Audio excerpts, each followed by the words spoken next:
বিসমিল্লাহির রহমানির রহিম। দর্শক আসসালামু আলাইকুম। দেশ ও দেশের বাইরে থেকে আমার ভিডিওগুলো যারা দেখতেছেন তাদেরকে আমার রান্নাঘরে স্বাগতম। আজকে আমি দেখাবো দই কাতলা। আমি এখানে মাছ নিয়েছি। আমি দই কাতলার জন্য পেঁয়াজ বাটা, আদা বাটা, রসুন বাটা, জিরার গুঁড়া, মরিচের গুঁড়া, লবণ নিয়েছি। আমি এখানে 1 চামচ ঘি নিয়েছি। আমি এখানে দইটাকে ফেটে নিয়েছি, চিনি নিয়েছি এবং কাজু পোস্ত বাটা নিয়েছি, শুকনো মরিচ, এলাচ এবং দারচিনি নিয়েছি, কাঁচা মরিচ পাকাটা, লালটা এবং কাঁচাটা নিয়েছি।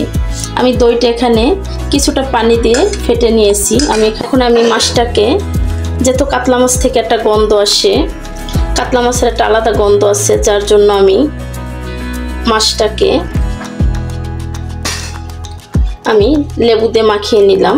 যদি লেবু দিয়ে আপনারা এভাবে মাছটাকে মাখিয়ে নেন, সেই ক্ষেত্রে মাছের গন্ধটা একদমই চলে যাবে। লবণ দিয়ে, হলুদ দিয়ে অনেক সময় ভিজিয়ে রাখতে পারেন, বেশি গন্ধ হলে গরম পানি ব্যবহার করতে পারেন। তো আমি মাছটা খুব ভালো করে ধুয়ে পরিষ্কার করে নিয়েছি। এখন আমি একটু লেবু দিয়ে মেখে নিছি। এখন আমি এটা আরেকবার ধুয়ে পরিষ্কার করে নেব। মাছটা আমি ধুয়ে পরিষ্কার করে নিয়েছি। এখন আমি লবণটা দিয়ে দেব। আমি অল্প করে হলুদের গুঁড়াটা দিয়ে দেব। এটা খুব সুন্দর করে এখন আমি মাখিয়ে নেব মাছটাকে। যারা যারা এরকম দই কাতলা খেতে পছন্দ করেন অবশ্যই আমাকে কমেন্টে জানাবেন কারা কারা এভাবে খেয়েছেন বা খেতে চান। লাইক, কমেন্ট, শেয়ার করে দেবেন এবং সাবস্ক্রাইব করে আমার পাশে থাকবেন। যারা যারা আমাকে কমেন্ট করেন তাদেরকে অনেক অনেক ধন্যবাদ যে আমাকে কমেন্ট করে, লাইক, শেয়ার করে দিয়ে সাবস্ক্রাইব করে আমার পাশে আছেন। আমি তেলটা আগে থেকে বসিয়ে রেখেছি গরমে। এখন আমি মাছটাকে একে একে দিয়ে দেব। আমার রেসিপিটা অবশ্যই ফলো করবেন এবং সঠিক আপনারা দই কাতলাটা পেয়ে যাবেন। কারণ এটাই দই কাতলার সঠিক রেসিপি। কারণ আমি যেটা করতেছি এটা বিয়ে বাড়ি স্টাইলের দই কাতলা। মাছটা হালকা করে ভাজতে হবে, কড়া ভাজা দেওয়া যাবে না, কারণ যেটা দই কাতলা এটা সফট হবে মাছটা, রান্নাটা তো হালকা করে ভাজা দিতে হবে। এটা একদমই কড়া এবং ডিপ করা যাবে না। মাছটাকে এখন আমি উল্টিয়ে দেব। খুব আলতো হাতে উল্টাতে হবে যেন ভেঙে না যায়। দেখতেই পাচ্ছেন যে আমার মাছটা খুব সুন্দর ভাজা হয়ে গেছে। খুব সুন্দর নাইস একটা লাইট কালার এসেছে। তো দই কাতলার জন্য এভাবে মাছটাকে লাইট করে ভাজতে হবে। মাছটা এখন আমি উঠিয়ে নেব। এই সাইডটা খুব সুন্দর লাইট কালার আসছে।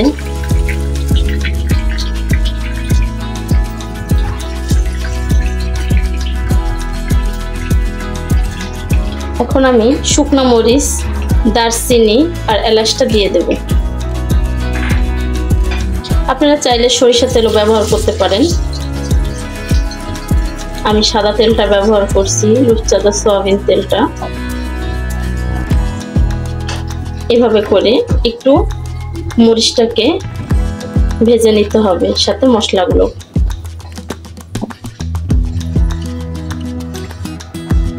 আমি এটার সাথে তেজপাতা দেব। তেজপাতাটা আমি গাছের থেকে নিয়ে আসবো আমার ছাদে।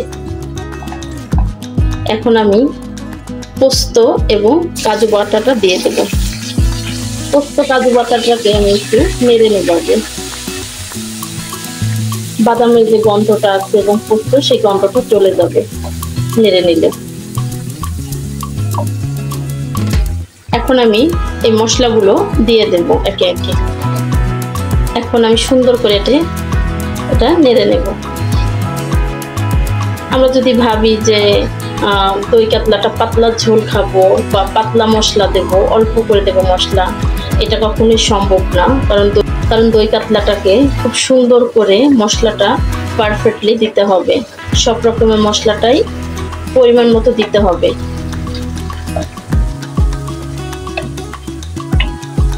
দেখতেই পাচ্ছেন খুব সুন্দর কালার চলে আসছে। এখন আমি টক দইটা দিয়ে দেব। আমি দিয়ে দিচ্ছি ফেটানো টক দইটা।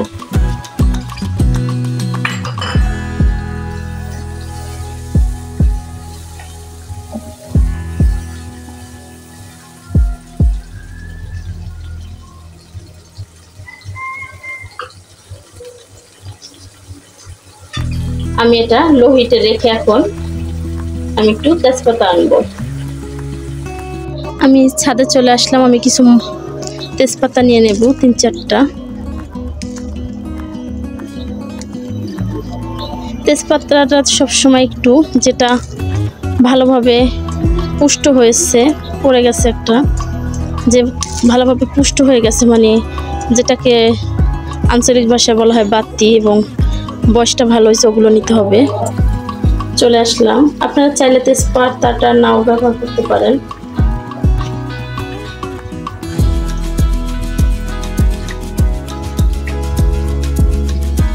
মশলাটা খুব সুন্দর করে নেড়ে কষিয়ে নেব। সবসময় একরকম তরকারি খেতে আমাদের ভালো লাগে না, তো অবশ্যই বানিয়ে এইভাবে খাবেন। স্পেশাল দই কাতলা বিয়েবাড়ি স্টাইলের।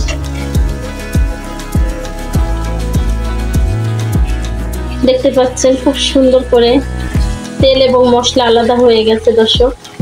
এখন আমি এটার ভিতরে ঝোল দিয়ে দেব। পুরো মশলাটা একদম যায় সেরকম সরাসরি দিয়ে গেছে। তো এখন আমি এটার ভিতরে পানিটা ব্যবহার করব। পানিটা দিয়ে দিলাম।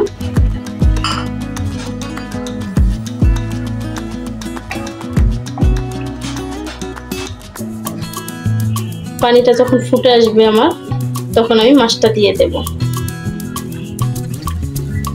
পানিটা ফুটে গেছে, এখন আমি মাছটাকে দিয়ে দেব।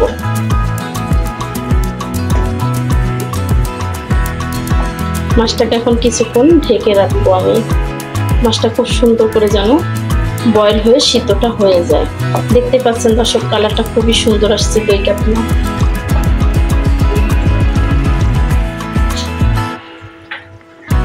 আমি চিনিটা দিয়ে দিলাম। আপনারা চাইলে বেরেস্তাটা করে দিতে পারেন। আমি বেরেস্তাটা করিনি, কিন্তু আপনারা চাইলে দিতে পারেন।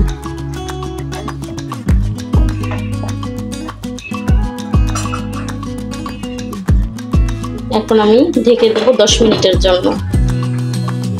আমি মাছটাকে এখন দেখে নেব। 10 মিনিট হয়ে গেছে।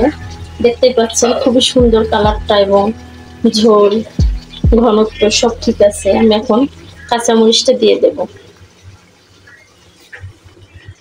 আমি এখন ঘিটা দিয়ে দেব।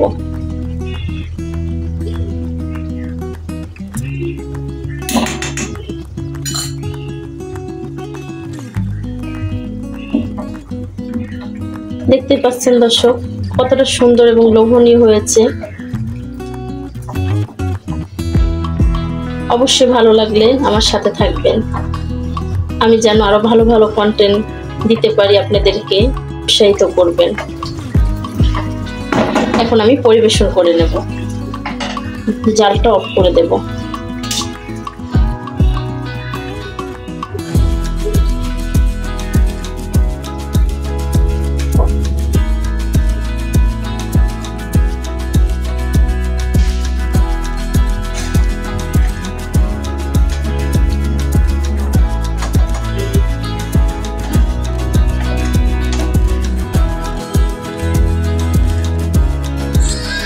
দর্শক, হয়ে গেল আমার বিয়েবাড়ি স্টাইলের স্পেশাল দই কাতলা। ভালো লাগলে অবশ্যই আমার সাথে থাকবেন, আশপাশের মানুষকে ভালো রাখবেন। দেখা হবে নতুন কোনো ভিডিও নিয়ে। আল্লাহ হাফেজ।